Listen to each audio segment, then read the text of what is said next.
I wish that we have an exceptionally gory show full of disgusting scenes of violence.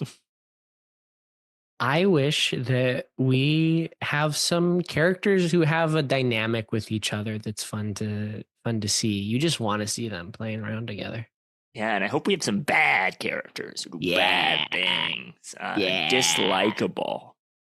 I hope that we genuinely try to surprise each other to whatever degree possible with noises, sharp left turns, and any trick that might scare us.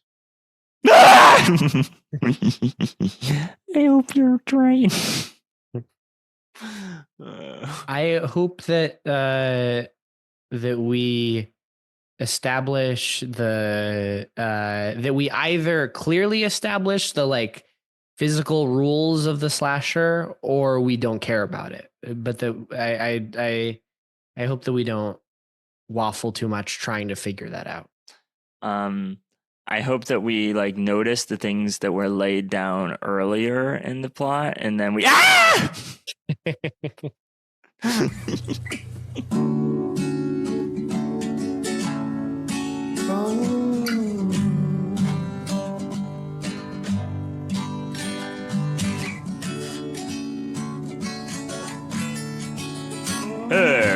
Hello, and welcome to another episode of Muprov Musings. I'm one of your hosts, Hal Munger. This is episode 61, and joining me now on the line is your disgusting host, Julian Bernardo. I've been called disgusting for many different things that I've done from time to time, but right now the only disgusting thing that I'm thinking about is that we had a holiday kind of party in the department earlier, and I put some of these like chocolate discs into my mug of coffee because I was like, oh, like they'll melt and it'll be like a mocha or something. But like I don't know, I was kind of leaving in a rush, and like I left my mug. Just like all the coffee is gone. I drank it, but it's like the weird sludgy, like most of the chocolate is just at the bottom of my mug. And if anyone sees that, that's going to be disgusting. And that's why you should prepare your ears for what we're about to do next, and forget that you ever heard about anything entering into those precious ears of yours about Julian's disgusting mug. Well, the disgustingness of the morphed chocolate at the bottom of that mug is going to pale in comparison to the disgustingness of what's going to follow today. That would have been a better segue than the one on which I rode. All segues are good. We're doing a show. Yeah, so we're gonna do a slasher. It's gonna be awesome. And without further ado, Julian, have you reached out for a suggestion? I think I have multiple. Oh, sheesh. So, go with the first, or should we hear them all out? Let's hear them all out and go with the scariest. One is Carousel. One is Taxes. One is Koala, and one is Elucidate. I think we should go with the first. Carousel? Yeah, I think Carousel is a nice place to start. Perfect. It's a beautiful spring day at a fairground. You hear the cries of children running and pulling their parents along, stuffing cotton candy into their faces. And at the center of the whole thing is the jingling song of a spinning carousel. The carousel is old but very deluxe. This was probably one of the earliest carousels made, but it has so much attention given to every little detail on all the horses. But it's a little bit run down, so it chugs as it starts up. It plays the music for just about like a half second at the beginning of each round in a weird slowed down way that trips out the kids a little bit. I know I'm not that tall, but I'd love to ride. Well, do you have a parent that you can ride with? They won't let me. The worker looks back, sees the extremely slow movement of the carousel. Just Go on, you're fine. The boy scrambles upwards onto the largest horse. He's excited, holding onto it. His feet don't quite fit into the stirrups. As it starts up, he looks up, startled at the somewhat monstrous, slow version of the music. But as he starts to get into the ride, he holds tightly onto the pole because his feet aren't really in the stirrups, and he keeps looking around to see everybody else having fun. But he's Harry, what are you doing on that carousel? I told you not to ride it. The startled carousel operator's hand knocks over his mug and it spills coffee onto all the machine parts of the carousel. The carousel starts to speed up in a massive way. The music is speeding up, and all of the kids are holding on for their lives now onto the poles. Harry! Harry! The carousel is speeding up beyond what you would even expect possible at this point. The parents from the outside only see a blur. The carousel operator scrambles. He sees the emergency switch. He dives and slams it. The carousel instantly grounds to a halt, and Harry goes flying off. As Harry goes flying off, we pan up out of the festival to reveal the rest of the festival. Everybody is just having fun, not realizing the extreme tragedy that has happened here. 20 years later. Hey, Beasley, when did you start working in the ice cream shop? I guess what? 3 weeks ago? 3 weeks? Whew. That's some tough work. I wish I'd come in here earlier. Huh. You're not gonna look, just don't like, bust my balls in a big way in front of my boss, okay? I kind of want to try some flavors. Okay. Look, policy is you can try whatever flavor you want, but just be reasonable, be normal. Maybe can I try a little bit of chocolate? Beasley takes the tiny spoon. Big dollop for you. Oh, thank you. Wow, what excellent service. Do you have a way to leave reviews? We have a Yelp if you would like to do whatever you're indicating you're going to do. But I just get it out of your system right now before anybody comes around. No, Beasley, I feel like you're not being very kind to me in this moment. Have I not always been a loving and supportive friend? You've always been, honestly, a pain in my ass. How would you feel if I were to give an honest review of your service? Please do. I'm giving you more allotment than I would give to a normal customer, because a normal customer isn't going to come in here and start picking on me in this weird way. Just get your ice cream and... I think I need to try 1 or 2 more flavors, if that's all right with you. What do you want? I'm so curious to know how that vanilla tastes. Never had vanilla before. Beasley sighs and reaches for the small spoon. And as he reaches for the small spoon, a second customer enters the store. Oh, hey, Beasley. Hey, Jared. Well, I guess I'll just get 1 scoop of chocolate. Okay.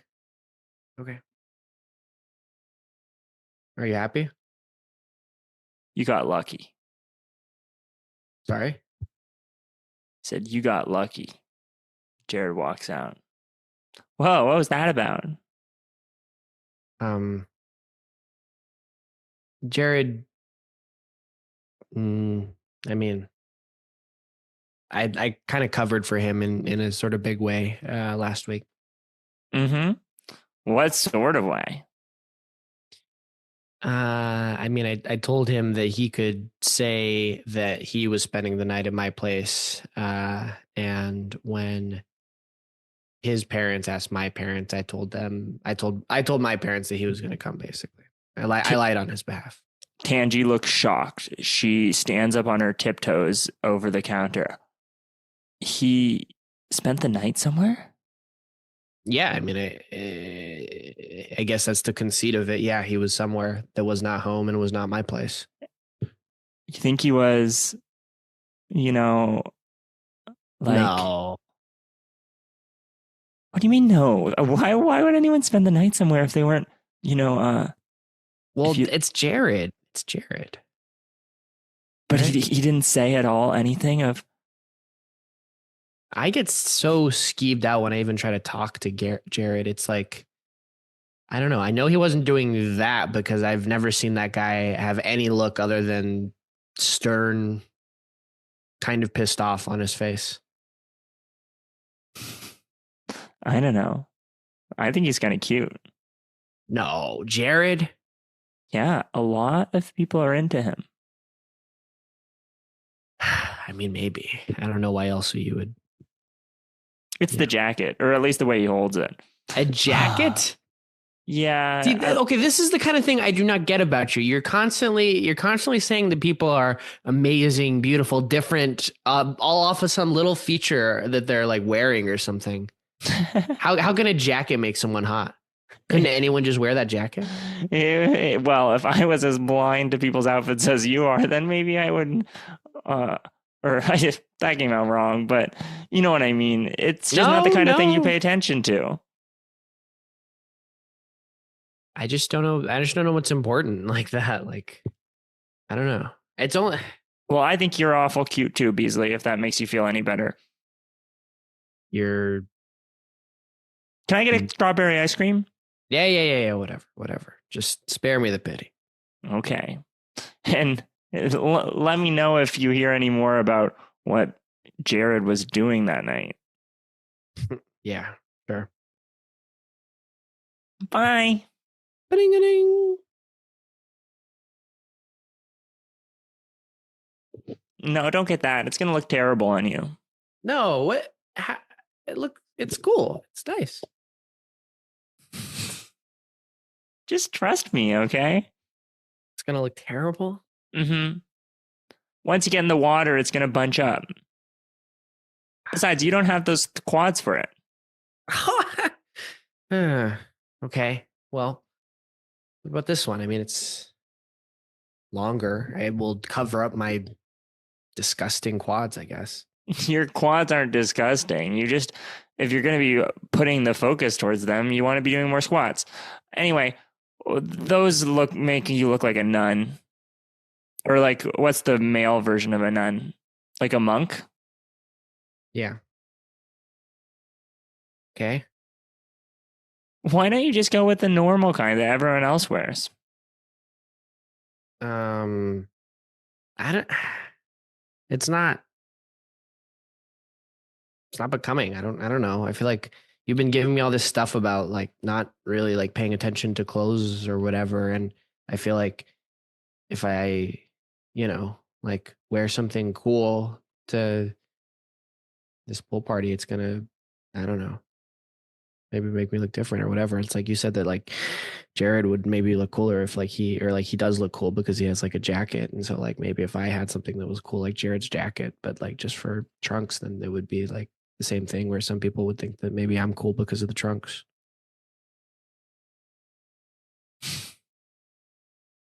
Whatever. What about this one? Can I come into the dressing room with you? I don't think you're supposed to. Just Yeah, for a whatever. moment. Don't get seen. Don't get seen. Pushes aside the curtain, closes it. They're in a small space. So it feels like a big question on my mind right now is he leans a little closer. Lining or no lining? And like, do you wear Oh my God. Are like, you dense? Sorry? Are you dense? No, is there an obvious answer there? I actually don't know whether most people get it with if Trunks is lining or not. Oh, never mind. It probably was a stupid idea. What? Nothing. It's well, why don't you just get the red ones that you liked and all? Beasley realizes. No, I don't care about the trunks. No, really, Beasley. I'll see you at the pool party. Tangy runs out of the store. Ding, ding, ding. Beasley leans back and slumped over in the changing room. Beasley picks up one of the pairs of trunks that is just strewn across this dressing room because they were all failing. He looks at himself in the mirror, holding the trunks down just in front of him to see what it would look like. And takes his current pair of trunks off, puts on the new red trunks that Tangy recommended, looks up into the mirror, and there's someone right behind him. Beg your pardon? I'm sorry. I was in here. I was just using this one. I just saw a young lady exit this one. Oh, yeah, she had it before I did, and then I got in here. Well, you know our store policy is one person per room. Yeah, 100%. Thank you. You're Beasley, aren't you? Yeah. Do you know my dad? Everyone knows the Fishers. I'll get out of here. I'm gonna get this. The two walk over together to the checkout station.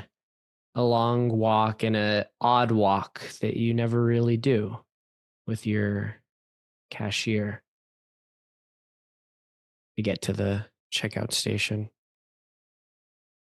Beasley puts the pair of trunks on the moving conveyor belt concept and very sheepishly and very redly puts 3-pack of Trojan condoms on the conveyor belt. Oh, sorry, those must have slipped in. You want me to ring up just the trunks?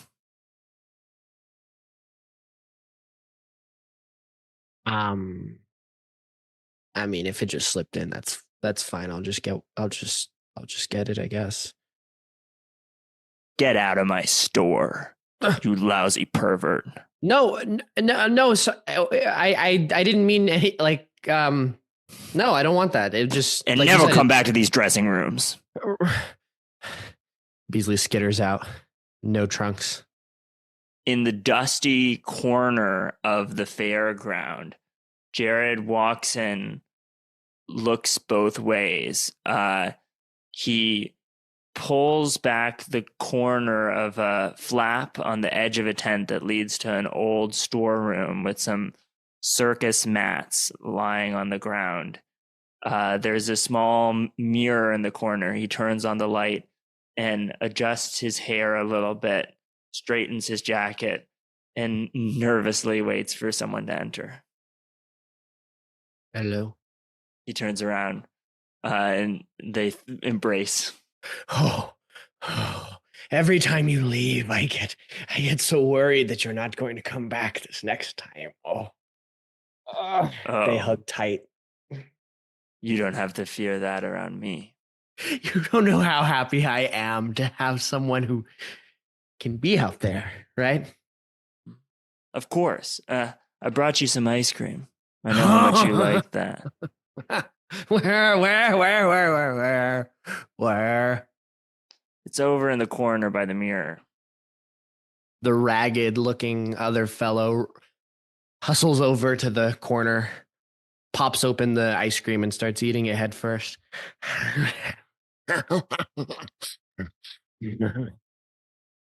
Now listen, about what we talked about last time.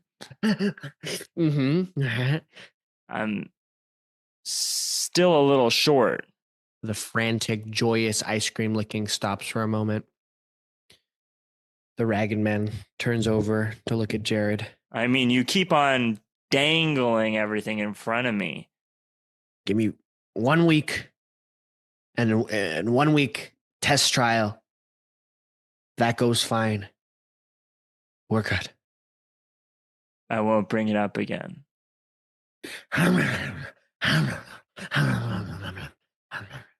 Jared slowly backs out of the tent as the man continues gnawing at his melting dessert. Bow. Music is playing, big time, fun time, party vibes at the backyard of Davis's house where the pool party is taking place. We see teens throwing balls in the pool at one another, some sitting outside of the pool. There's a tray of different potluck style items that people brought to the pool party. And the party is popping. We see Tangi sitting at the corner, feet in the pool, looking around. Hey, Alex. Yeah, hey. You seen Beasley? Yeah, he got here like 10 minutes ago, but he like asked to use the bathroom like immediately. Okay. Well, if you see him, let me know, okay? Yeah, whatever. Hey, Alex, I got a question for you. Yeah. If you were a vegetable, what kind of vegetable you think you'd be?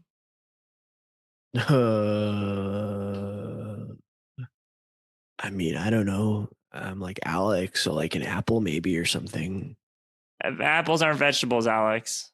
What's avocado? Avocados aren't vegetables either. God, you're no help It's at all. I just thought it was really weird. I asked Beasley this earlier, and he said lettuce. Don't you think that's weird? Tangi continues talking about how it's weird. Alex has turned around entirely and is back to throwing a ball in the pool, but 'Cause Tangi isn't looking at him. Lettuce is hardly even a vegetable. I mean, sure, it's the base of every salad, but really they're just floppy little leaves that deliver the other things. Like, gosh, I can't even think of having a personality that I'd associate with lettuce. I mean, What are you saying about lettuce? Beasley has stepped into the backyard.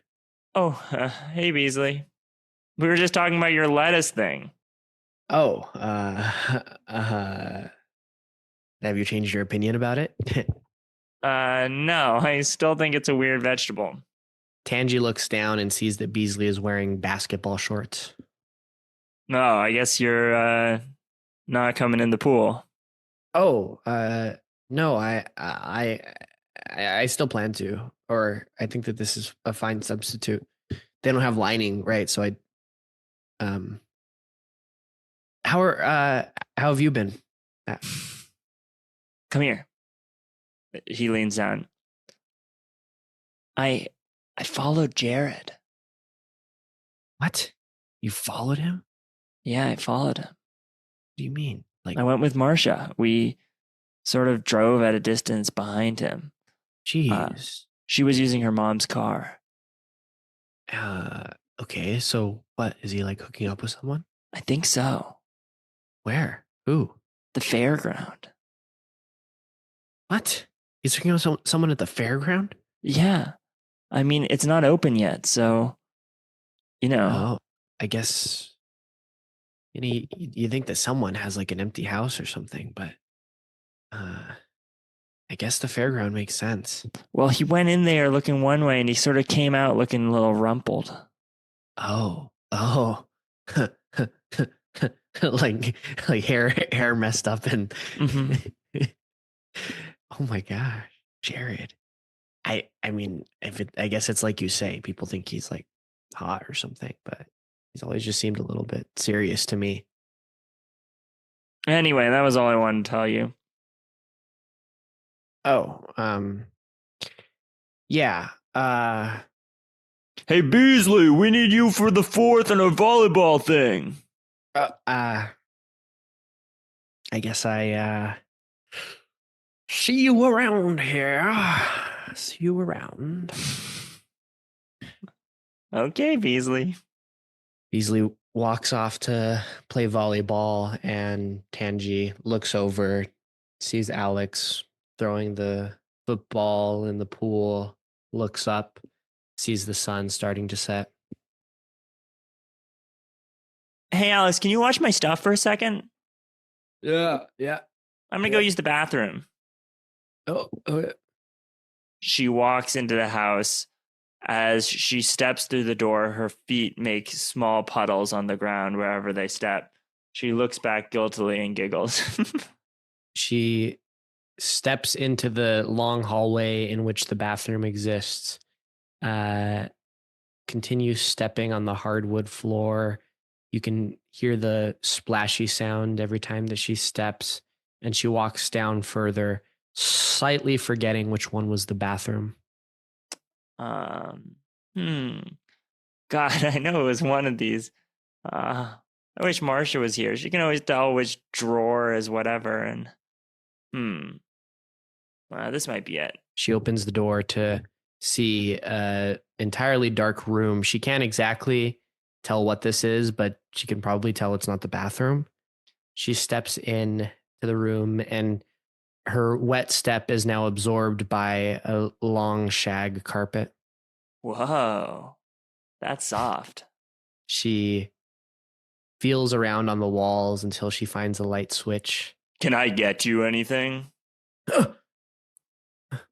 uh I'm sorry, I was just looking for the bathroom. Oh, you're the girl from my store. Oh, yeah, yeah. You were bathing suit shopping? Yeah. I actually got this there. Mm. Are you like Davis's dad or something? Yes, I'm his father. There's an Nice to meet you. ensuite bathroom in this room if you'd like to use it. Tangi looks around at the definitely office or bedroom styled room and sees a door at the corner referring to this ensuite bathroom.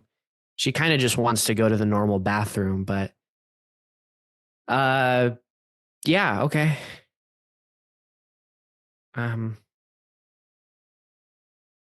it's that, right? Yes. As Tangi steps over to enter the bathroom, she looks left and right and sees the entire wall is scrawled with different newspaper clippings, different images, pictures of mechanical parts, like long dossiers on people, some sort of investigation being done in this room as she gets into the bathroom. Um, cut 2 seconds later. She's, washing her hands, getting ready to leave the bathroom. She feels the handle and it's stuck. She shakes it, starts breathing hard, uh, looking around. She shakes the handle more. She's freaking out. Then suddenly she starts screaming, "Help! Help! Help!" The door opens. The man's like, "Oh, you just have to press the knob. Uh, yeah, yeah. Thank you. You Okay. just press it down a little bit when you're trying to get out." Yeah, I'm so sorry. You know, maybe my hands are slippery or something. I'm gonna get back to it. Okay. Um, thank you for showing me. The man slumps back towards his computer. You see on the screen that he's looking at an image of a mutilated body, surrounded by caution tape and chalk. The body is a teenager, maybe someone from the grade. It's each of its organs have been spread out in a beautiful arcing circle around its head, making a sort of halo impression with blood splattered all over the floor. We zoom into the red blood of this crime scene and transition into the maroon sheen of Marsha's car as she drives Tangi. I just feel like if he was going to, I don't know, hook up with someone, like a car in the forest or like at an unknown cul-de-sac is way better. No, Maybe he doesn't have a car. I think it's romantic, or at least you would think it's romantic. it's so secretive. Maybe he's gay. Maybe, but going to the fairground. Or maybe it's someone really old, Oh, oh, like a teacher. oh. I can honestly see that. I mean, I feel like Jared has this like adultness to him, like I don't know, like he's not as stupid as the other guys we know, but he's also like, I don't know, he's just like quiet. And stylish. He's stylish. I get that. So what? It's right on Pauline for your guy. Mm-hmm. You've told him that where we're going, right? No. I told him it was a date. Okay. Do you want to call him or should we go up and knock? They pull up He'll be to. out. Just give him a couple minutes. He's the fact that he's awkward like that. It's the leagues ahead of everybody else, I would say, for you. Yeah. Well, I'm trying to take your advice on it. I don't know. He's pretty thick. But at least I don't think I'm going to get myself into trouble the way I usually do. Yeah. I mean, this is the kind of course correction that you need. Not to, I don't want to flame you, but this is the perfect. Yeah, I don't know. It'll be interesting to see if anything happens. I basically was about as forward as I could be. I think he gets it. I mean, obviously there's something there and you both know it. I truly think he's a little afraid, probably. Yeah, I'm trying to start a fire with wet sticks. Beasley steps out of his house. He is overdressed in a particular way. He's wearing clearly like a wrinkled button-up t-shirt, but he's buttoned up everything. And he has his shirt tucked into his pants. Oh, there's Beasley. Hope you like salad. He throws a mid smirk at the car, waves next to the backseat. Hi, Beasley. I hope you don't mind. The only way I could get over here was Marsha's car, so she's going to be coming along. Oh, okay, sure. There's space for you in the back, though. Yeah. Let me get in. Hey, Marsha. How's it going? Beasley. How is it hanging? How's it going? Just buckle your seatbelt, Beasley. I got you. Anyway, we're going to the fairground. Wait, what? We're going to the fairground. You said date at 7 p.m. I thought it was like a dinner thing. I didn't eat. You thought we were going on a dinner date? Yeah, I mean, that feels a little bit like a classic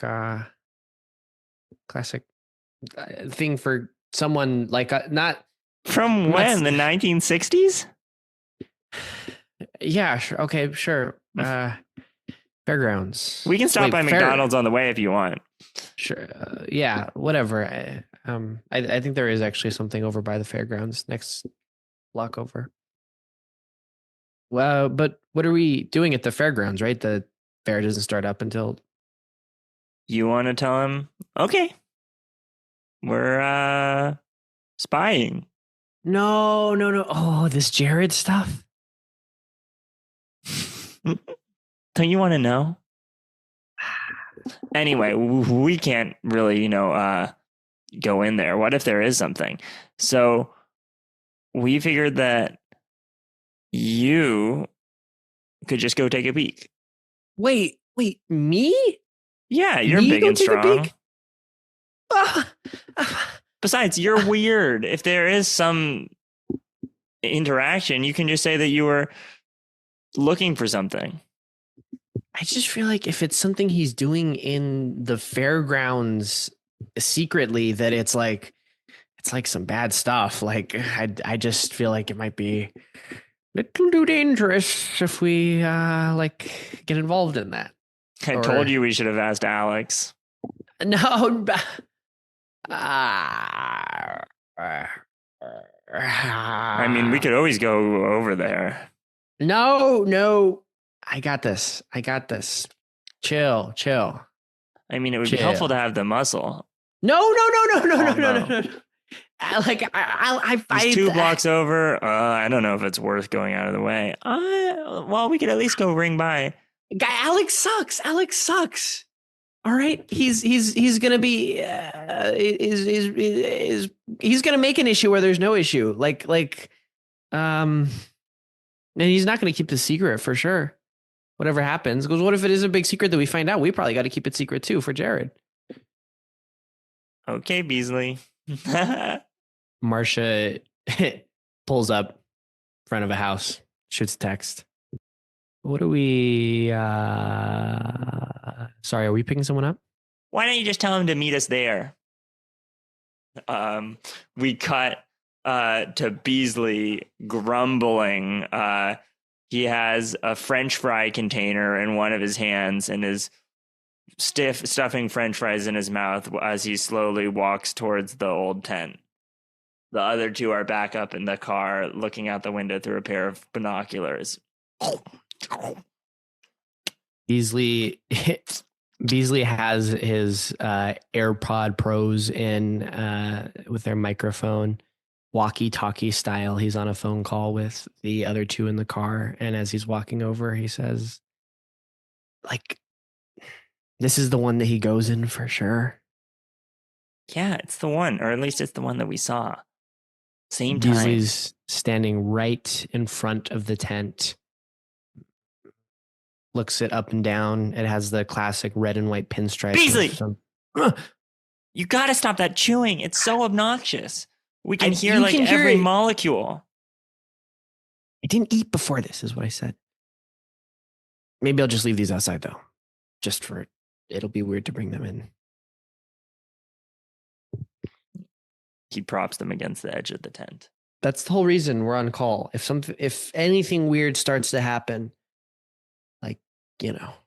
Beasley enters into the tent, pulling aside the corner. It's very dark in there. He pulls out his phone with a flashlight and starts shining it around. There's no one there. As he shines over the walls, he sees that there's a long crack in one of the old figurines of a horse. He looks closer at it. When Beasley, what did I tell you about that chewing? It's so obnoxious. You gotta stop. Chewing? I'm not. I left the fries. Beasley takes one of his AirPods out to realize that sound is something he can hear as well. He becomes extremely quiet. You hear that something else is in this tent with him, and he starts immediately trying to backstep, literally in the same way that he stepped in, but backwards, just to get out of there and make no more additional disturbance onto this tent. He backsteps. Beasley trips backwards, falls onto the ground. Around him, a person scurries into the shadows and ducks behind a hole. Beasley screams, "What's going on? What's going on? What's going on?" You don't smell right. Beasley, who is that? Beasley. Beasley is too petrified to speak anything into the AirPods. He takes the second AirPod out and places it on the bottom of the tent floor. I don't know. I don't know what you're doing in here. I don't care. I'm just gonna get out of here. Okay.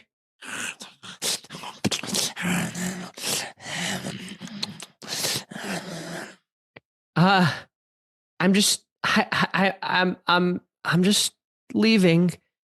Beasley takes a couple steps toward the entrance of the tent.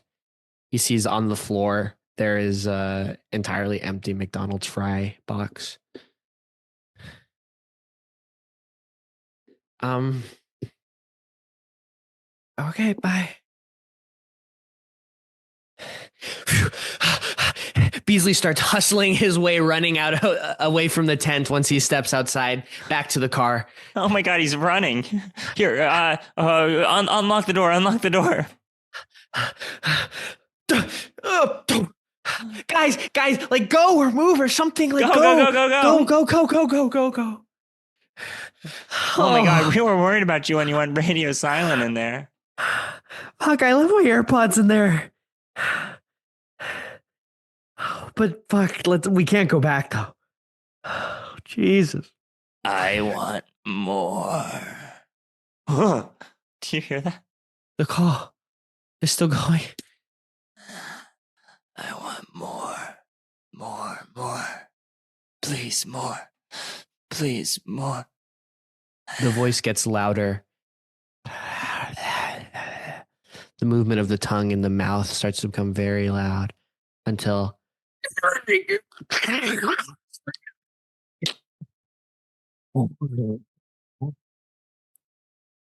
audio techno crumble. All three of them slowly stare at each other. There was something in there. It wasn't Jared. I don't think it was Jared. There's no way. It was running around like a rat or something, or like a cockroach trying to get under the table to the dark. It smelled bad, and I think it ate my fries. No, that's not like, it's for real. Like it was like eating stuff, like nomming or something. Like it ate my fries. It ate my fries. Yeah. What do you mean it ate your fries? Maybe just a raccoon or something. No. It was big. It was like a person. And you guys just heard that, right? My AirPods are still in the tent. Whatever we just heard, I mean, right? That was it. I don't know, some weirdo or something. Wonder what Jared was doing there. I don't know. Probably this weirdo is his pet or something. Well, he's got to come out sometime, right? What, the weirdo? Yeah, let's stake it out. No. We cannot stay here. I could have got eaten. Are you It's scared? clearly, yes, I am scared. Rightfully so. Scared out of your shorts? Come Okay. on. It's probably just some animal, or maybe it's some sort of circus freak that they keep there. Either way, it's by far the most interesting thing that's happened this summer. My mom's going to be pissed if she finds out I lost the AirPods. Yeah, I mean, if it leaves, maybe we go in and just get the AirPods, right? If we know the coast is clear. Cut to later that evening. It's dark in the car. The headlights are off. The car is parked right in front of the tent. Tangi and Marcia are both snoring softly, and Beasley is looking out the window. Beasley is finally getting a bit tired. The adrenaline spiked, but crashing a little bit harder about it now, but is still very intent on not losing sight of whatever is in that tent. Suddenly, there's the soft sound of a car pulling in farther away. Uh, Beasley kind of shakes his head, blinking his eyes and batting the sleep out of them. He's tired. Um, but looking around, getting ready to wake up his friends if anyone comes. Jared suddenly comes out. Look, Beasley sees him, goes, Jared! Inside the car. The other two girls wake up. Her hand slams into the horn. Jared sharp look over to the car, notices all three of them, diverts his course away from the tent to the car. Fuck, what are we gonna say? What are we gonna say when he comes over and like drive after him? Drive after him. Drive after him? Like, yeah. Jared starts to run. We're not gonna like what are we doing here, right? Like I want to catch up to him. Ask him what the hell's going on. Marsha rolls down the window as we're moving down the main line of the fairgrounds. As Jared ducks through rides, Marsha is plowing through, taking rights and lefts past the Ferris wheel and the throw the ball at the clown stand. Hey, Jared, what the hell are you doing here this late? Go! Leave me alone! Jared moving with more and more intention, ducking between, suddenly pausing. The car drives up towards him, and at the last moment, Jared jumps out of the way, and the car's wheels skid up against a ride that they hadn't seen before. It crashes, the engine's letting off smoke. Absolute disaster. Absolute disaster as the three of them jump out of the car. Jared, standing 30 feet away, is looking at this mess and realizing, well, they can't just drive away now. What the fuck did you guys do? Says Beasley. My car, Marsha. Fuck. Well, I mean, now we don't have a car and we're at the fairgrounds with creepy Jared and his fucked up pet. Jared, what the heck were you doing down here? I mean, really, running away like that? That's not funny. You ruined my car. Jared is walking full speed at them. Shh. I'm not going to be quiet, Jared. This is an expensive car that I'm going to have to explain to my mother why. Hey, shut. Marsha slaps Jared. That is fine, but just be quiet. Just shut the fuck up for a moment, okay? Everybody? We in agreement here? Jared looks at Beasley. Yeah. You guys need to get your fucking phones, call Uber, and get the fuck out of here right now. Why are you here? Why? Everyone looks at Angie. You? No reason. We were just taking a ride, and then we saw you and wanted to know what was going on. What are you doing here? Don't you think that's a weirder thing? The three of us were just hanging out, and you were the one who was here all by yourself.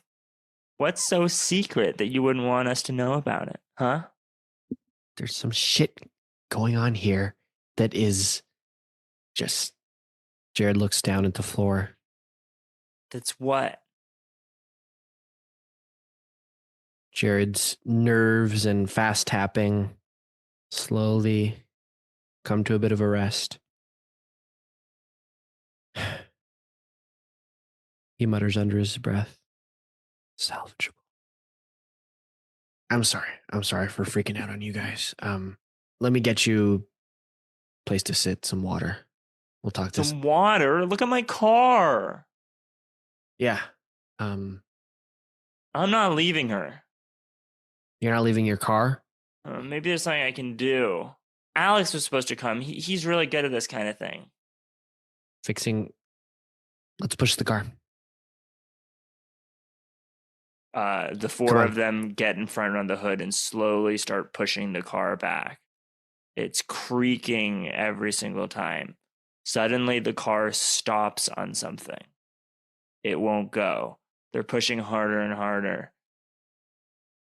Tanji's like, let me go around to the front to see what it is. She walks around to the front. There is something lodged there. She is having trouble moving it. She takes out her phone flashlight and Alex's body. What the fuck? What? Jared, what's going on here? Oh my God. Jared has a cold look come over his eyes. Damn. Come on. Well, what do you mean? Come on. Come on. Oh my God, that's Alex. We gotta call someone. We gotta. Come on. Let's push the car. Jared, what do you mean push the car? Yeah. Well, we gotta get my car out of here. Why are you talking about your dumb car? Guys, argue all you fucking want. If we get this car out of here, you're gonna get out of here quicker, and we're just gonna be done with this, okay? Just lock in for a moment and just get this car out of here, okay? What is going on, Jared? I mean, clearly you can tell that I'm into some shit. I'm into some fucking life or death shit here, all right? And you can help me and in dealing with this life or death shit that I'm dealing with. I can look upon you as somebody who helped me get over it, helped me get through it, helped me figure it out, or I can look at you as someone who did not help me figure this shit out, okay? And I will play into my calculus of how the next 3 hours go. Okay. Jared is, as he's saying this, moving closer and closer, screaming louder and louder, and bearing further and further over Angie. Suddenly, out of the blue, he gets hit smack on the head sharply with a old spike. The spike is being wielded by Beasley. Jared falls to the ground unconscious. Oh my God. I think he killed Alex. You think we can get out of here now? We should call the police. Marcia bends down and checks Jared to see that he's breathing. He's still breathing. Let's call the police, I guess. I don't know what we just... My phone was in the car. I think... Yeah, I can see it there on the windshield. I don't think that's gonna work. Tanji's gaze points down to the body. Her phone is lying on the chest of the body. Its flashlight is on when Tanji threw it in the air and is blinking up at them. Tanji reaches down, grabs the phone. As her fingers touch the chest, there's a... She turns the phone around and realizes that his central cavity is entirely open. There's blood everywhere, and his organs have all been expunged from the center.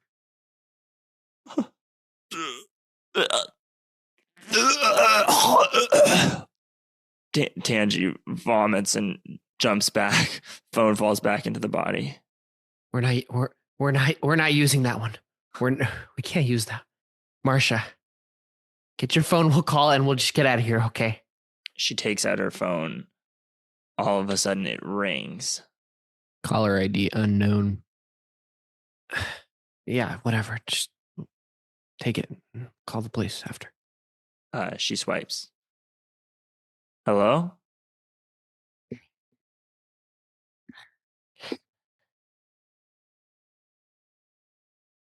Five tokens.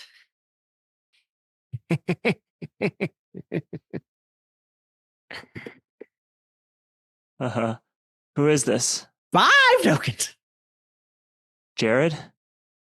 She glances down. His body's still there. That's all it takes.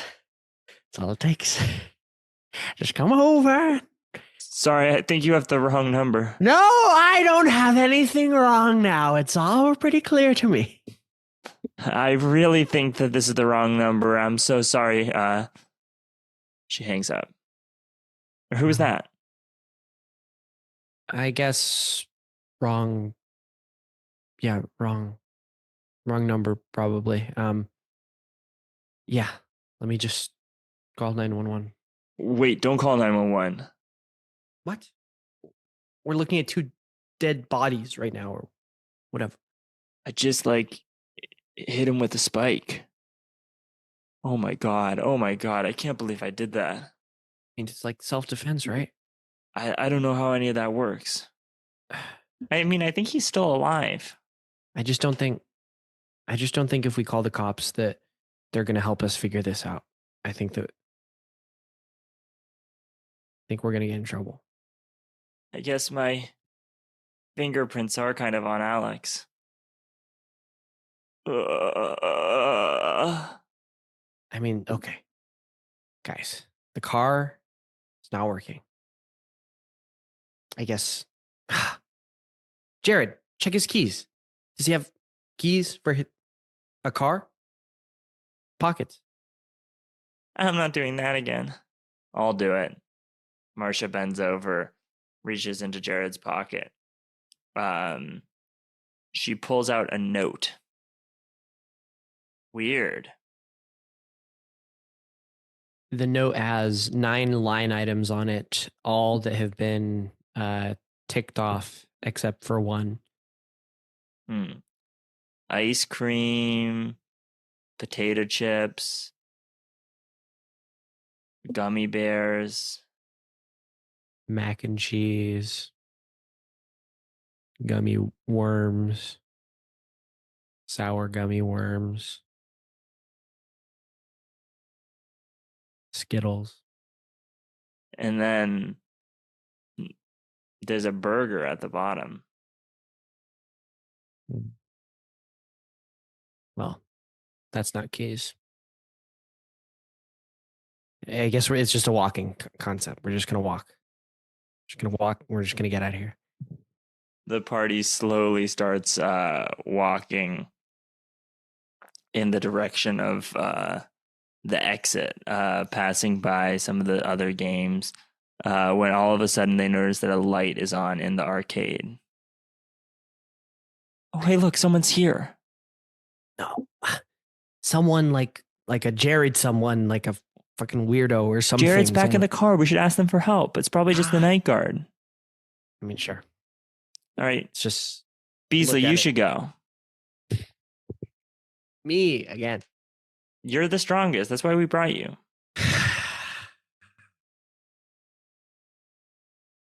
Okay.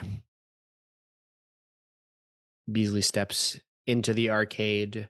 The lights are on and all of the sounds of the arcade are going off. Just the default buzzing and whirring of different colored lights and arcade video games. Hello? Anybody? Ding, ding, ding, ding, ding, ding, ding. Tokens drop into the machine just behind Beasley. 5 tokens.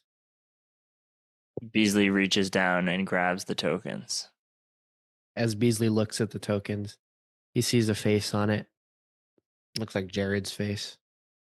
Pockets them. Starts to walk down one of the aisles in the arcade. Hello? We saw this light was not on earlier. Wherever you are, The lights go out. The only light now is on one machine at the back of the arcade. Beasley steps closer to the machine. There's a high score list. The entries are Harry, Harry, Harry, Harry, Harry, Harry, Harry, Harry, Harry. All of the scores are 9, 9, 9, 9, 9, 9. Well, I guess no one's here. I'm just gonna step out.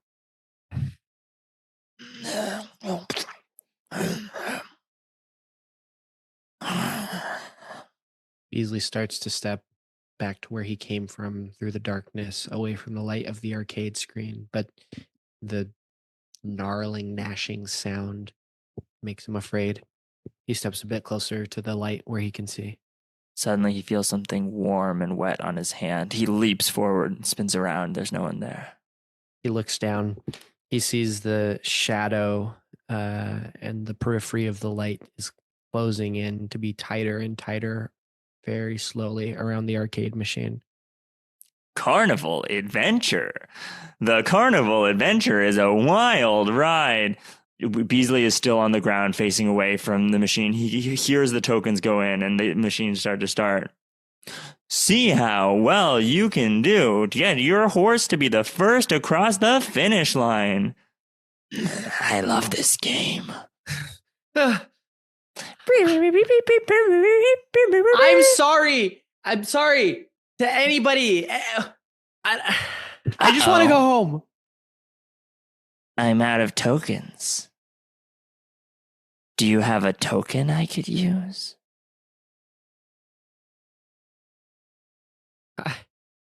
Beasley reaches into his pocket from the ground. He reaches up to the arcade cabinet. His mouth, biting on his finger. There's a man panting. His teeth are getting deeper and deeper and deeper. Beasley starts yanking back his hand to pull it, but the finger is not going to be coming back with him. Suddenly, Beasley breaks free. The man is thrown backwards from the momentum. Beasley goes running to the front of our arcade. He gets out, slams the door. The three of them run across until they're panting in the stop underneath a streetlight. Beasley looks down at his hand, which is covered in blood. You can see the bone extending out of it. Jesus Christ. It bit me. What do you mean? What was in there? It bit me. Whatever the fucked up fucking raccoon is from earlier. Whatever. It bit me. You mean it wasn't Jared? No. I don't. But we left him there. What do you mean? What do you say? I mean, we left Jared back on the other side of the park unconscious. I think it was Harry. Who's Harry? It was at the arcade machine, and everything went off except for that, and it had a bunch of high scores on it, and it all said Harry. But we got to get out of here.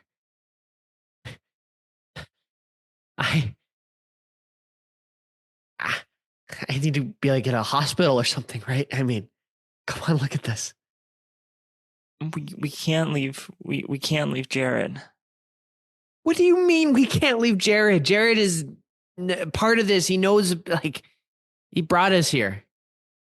No, I could tell when he was coming towards me. He was trying to help. How was he trying to help? He was screaming in your face about fucking life and death and don't count it as bad Beasley, side. if you want to run away, you can, but I think Jared knows how to deal with this thing. What are you talking? I thought it would be cool maybe to start hanging around with people like you, and this is out of my zone. Okay. I thought that maybe we would go drinking in a parking lot or something like that. But this is too much. This is fucked up. Tangi, it has been quite fun, but clearly you do not have a head on your shoulders. Okay. I should have known off of the other kind of guys that you fuck around with, right? What do you mean that I fuck around with?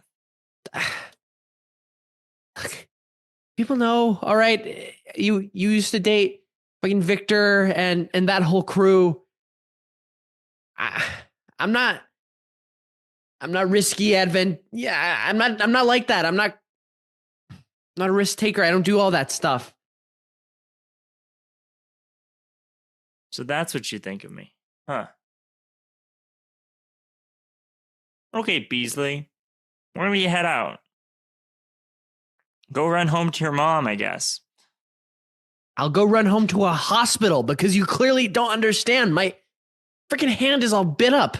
All right, this dude could have fucking rabies or something. All right, I'm getting out of here, but I'm gonna walk away. You're not in the right here, okay? Beasley storms off. Beasley, wait. What? Where's Marcia? The two look around. 360 degrees.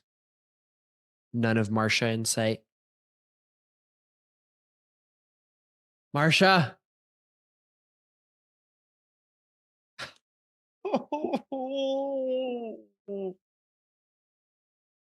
I don't want to go back in to anywhere, any of there. This is all my fault. This is all my fault. This is all my fault. Beasley, still postured up, angry at this whole situation and at Tangi, looks down, sits, hands around his legs next to her as she weeps into her own thighs. I shouldn't have come here. You're right. I seek this stuff out for myself. I was trying to be different. I was trying to be less risky, make better choices. That's why I invited you. Because you're so nice and normal.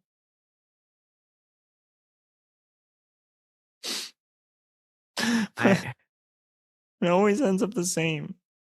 No. Beasley puts his hand on her back. To be honest, I'm a little bit. I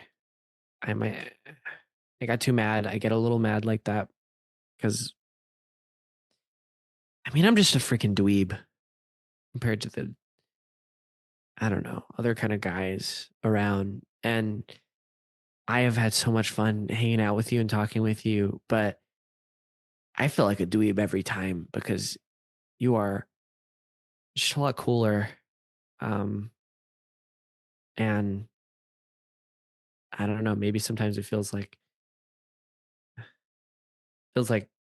I need to be doing something more, doing something different because I just don't really get why you would hang out with like someone like me, I guess. You're brave. Don't care what anyone else thinks of you.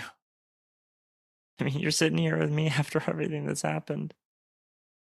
Here, Tangi reaches down and tears off a piece from the bottom of her shirt and starts wrapping it around his hand. We're going to get through this, okay? We're going to get out of here. We're going to get Marcia. We're going to get Jared. And everything's going to be okay. The two look at each other, nod together. I don't think we should go out in the open anymore. If we cut through the old fun house, it'll put us out right back where we started. Yeah. Better not to be.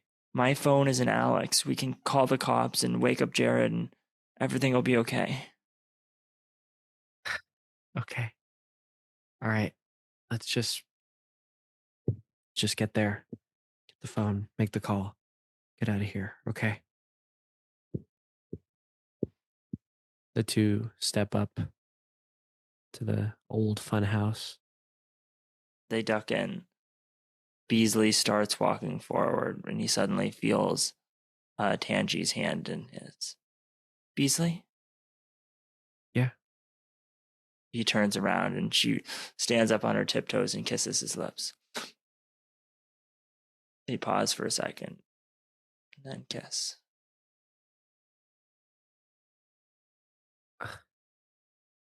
Beasley kind of looks down. Behind him, there's a warping mirror, and he can sort of see the reflection of her body. He likes the way it looks, puts his hand on her back, keeps kissing.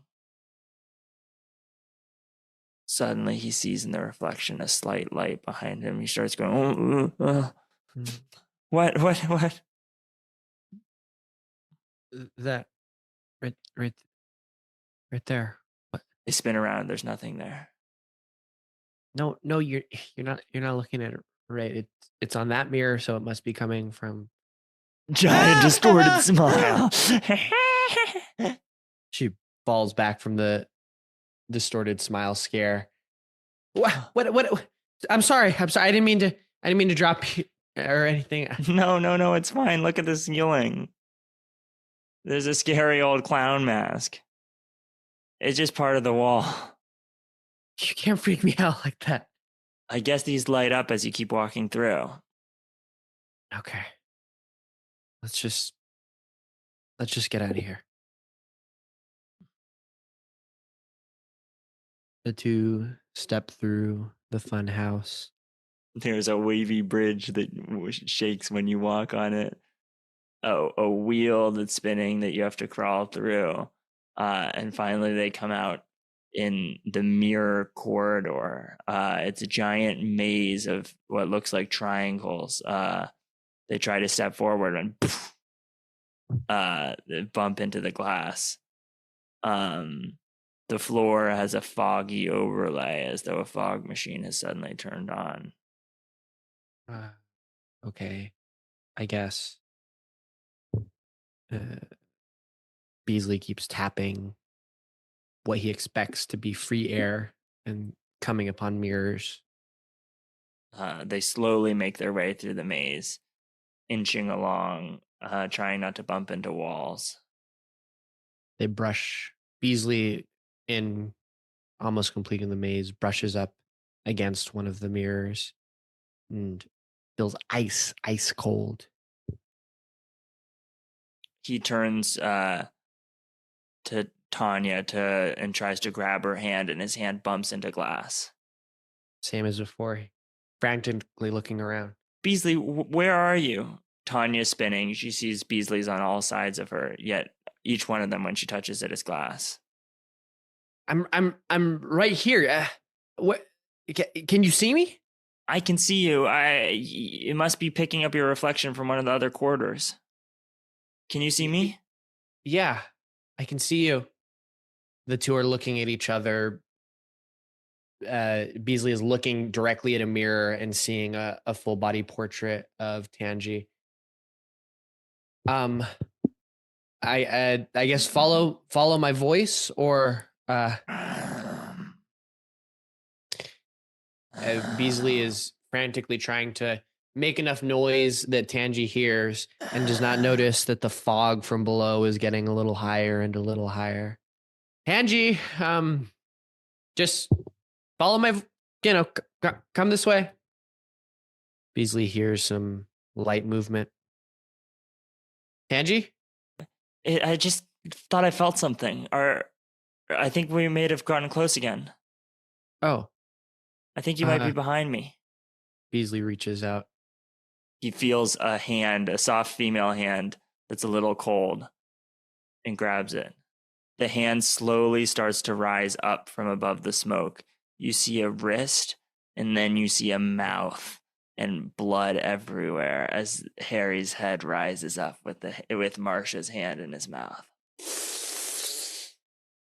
Tanji sees this and screams. Beasley doesn't see it yet. He starts to run, dragging the hand behind him with Harry panting, running like a dog after him. Come on. Beasley, holding the severed hand, is quickly making all the right moves in the maze. He can barely see anything in front of him now. The whole room is fog and steamed up. And yet with his other arm, he feels out in front of him enough to get to the final door, open it, step out, Fog billows out of the fun house on the other side. He catches his breath, breathing, and then feels a hand grab his ankle. He turns down. He sees Harry. He sees the hand. He screams, pushes Harry back into the maze, and slams the door, panting in relief. She's in there, isn't she? Jared. Wait. Bam, bam, bam, bam. He starts pounding on it. She's in here. She's in there. There's no saving her. Dude, I know I'm sorry. Clearly something's going on. Can you help me just get in there to get her, save her, help? There's no help. There's what are you saving. What are you talking about? You know more about this, dude. What's going on here? Who is fucking this guy? Harry is my uncle. Okay. So you and your fucked up uncle, what are you doing here? What is he doing here? Why did he bite me? I don't know. He was supposed to be dead. What do you mean? What do you mean? I'd always heard that I had this uncle. My father's brother had died in this horrible accident, well, when they were just kids, you know? But then I found him. I've been feeding him stuff. And he promised if I kept bringing him food that he would let my family go. Let your family go? Behind Jared, where you would see prizes hung on a booth, are 3 swinging corpses. Let's get out of here, Beasley. Jared, I'm so sorry. But I gotta go back in there.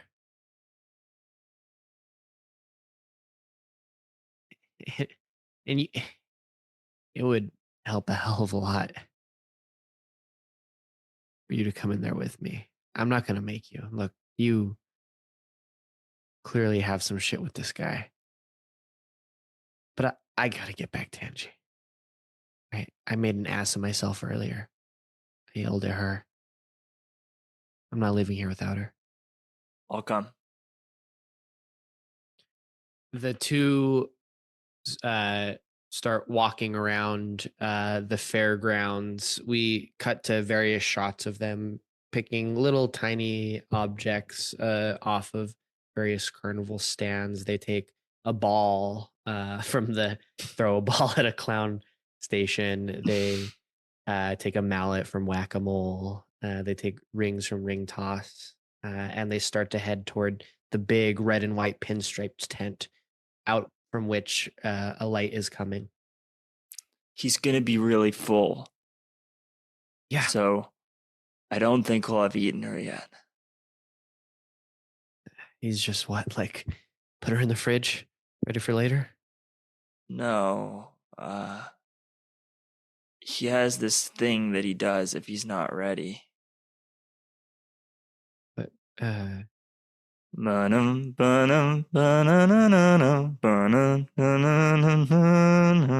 Beasley pulls back the tent.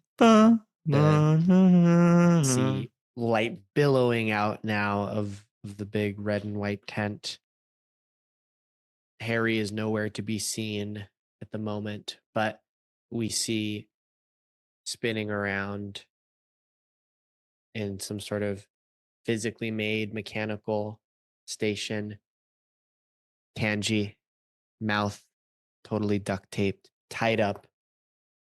And there's a large pole that has impaled her all the way through vertically, just as a merry-go-round may have.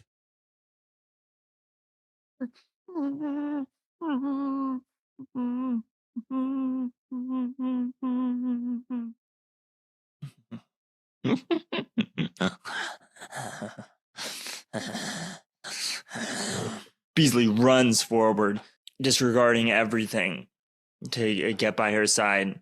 On closer inspection, the pole is slicing through her in several different places, but it arcs open in a way so that many thin parts go through her, and it feels like she still might be alive. He fumbles around trying to free the bandage that's through her mouth and pulls it off. Beasley! Beasley, get out of here! No. I'm here. We're going home. I'm bringing you back. Come on. Get out of here, Beasley, before he comes. He said you'd come. Leaving. He said you'd come. Beasley starts fumbling with the tiny parts that come out of the pole, trying to see if there's anything that can be pulled out without hurting her. Up high on the pole, there's a class that seems to be able to release it. I'm gonna step on your back for a moment, okay? Just be ready for it. Suddenly, the carousel begins. The cart beneath her feet starts to slowly roll along a track that leads upwards and upwards into the air. You good down there? Yeah. I told you not to come. I told you not to come. I told you not to come. It's gonna be fine. Come on. I almost got this. The cart breaks through up the top of the tent, and they see that they're on the old roller coaster track. Jared, stop this thing. It's too late. He's hungry again. As Tangi and Beasley start to go down on the roller coaster, Beasley gets bucked off of standing up on the cart and is now straddling around the pole as someone on a merry-go-round would. Oh, sorry. It's just bumping around. At the base of the roller coaster where the whole thing is headed, there's a light flicks on in the operator station.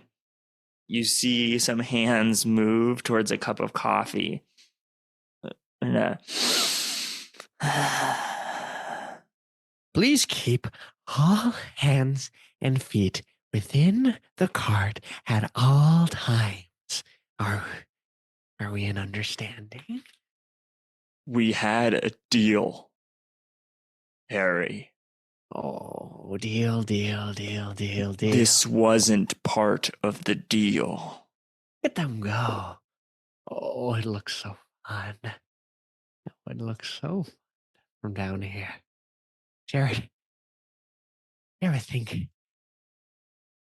maybe all that out there, maybe it's all just bullshit? Maybe the fairgrounds, maybe that's where you should be. Come on, full time, right? It's been fun. All right. Jared starts running at the machine operator's desk. He throws a fastball that whacks him in the head. The guy bonks over. Jared leaps over the desk and starts punching the man again and again in his face. He's getting bites in on Jared as he tries to beat this guy down. Jared has a ring wrapped around each of his fists, and they're making a bigger and bigger impact. Harry slams his hand on the desk, pulls a lever back, and speeds up the roller coaster. You see, their faces are being like pulled back by it as it's getting closer and closer. It gets over the top of the apex and is suddenly going in just the downward spiral towards the station. As the train's headlights come forward, you see like swinging and slashing blades at the bottom of the track. Jared makes a leap to try to get at the gearbox, and Harry grabs one of the blades and bends it down and holds it in front of him. Stay the fuck away! You have all that other. I have just this. I only have this. Jared looks at the cart. He looks at Harry and then makes a flying leap for the lever. The blade catches him in the stomach. And he collapses down. Harry looks down The blade has also been pushed backwards through Harry's stomach.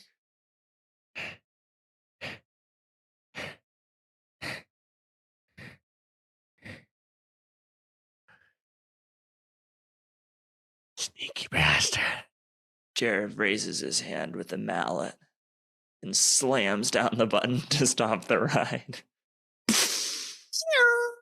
Everything grinds to a halt. The blades are inches from Beasley's face. They're tied in that position and can see the two uncle and nephew bound together on the same blade. Why'd you do it? I was getting you everything you asked for. I thought that's all I wanted. I thought it'd be good. Getting all that I wanted. That's what I thought back then. That's what I thought that day. I thought, oh, if I can just get on this ride, it'll all be fun. It'll all be fine. But you should know, my little nephew. Never works out like that. Never works out.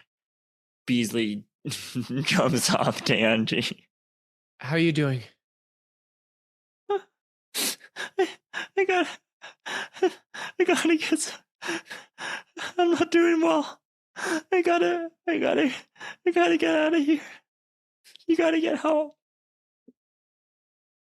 I'm gonna get you help.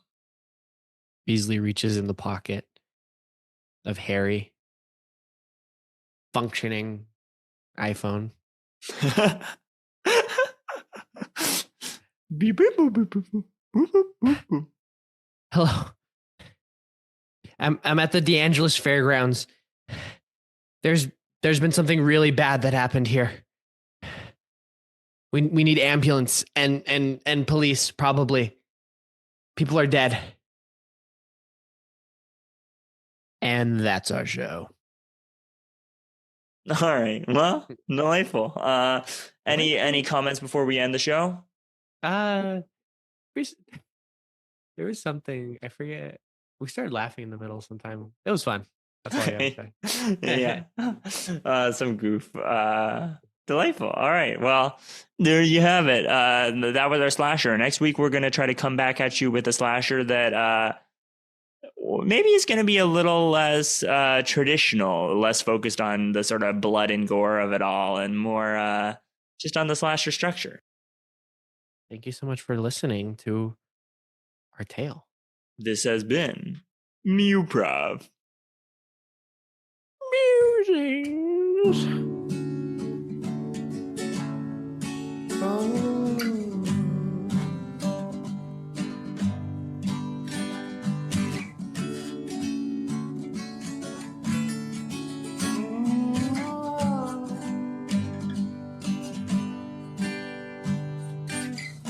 See me now, like you did back then.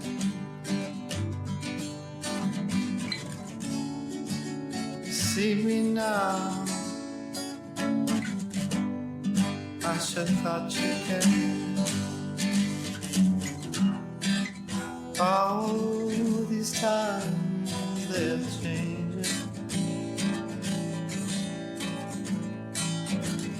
Oh, and my mind is rearranging.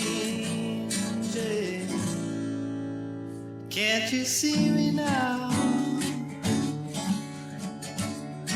Like you always did. Can't you see me now? I just wanna be with you. When the times they seem so crazy, can't you see me now? Can't you see me now? See me now. Can't you see me now? Ooh.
everything is changing.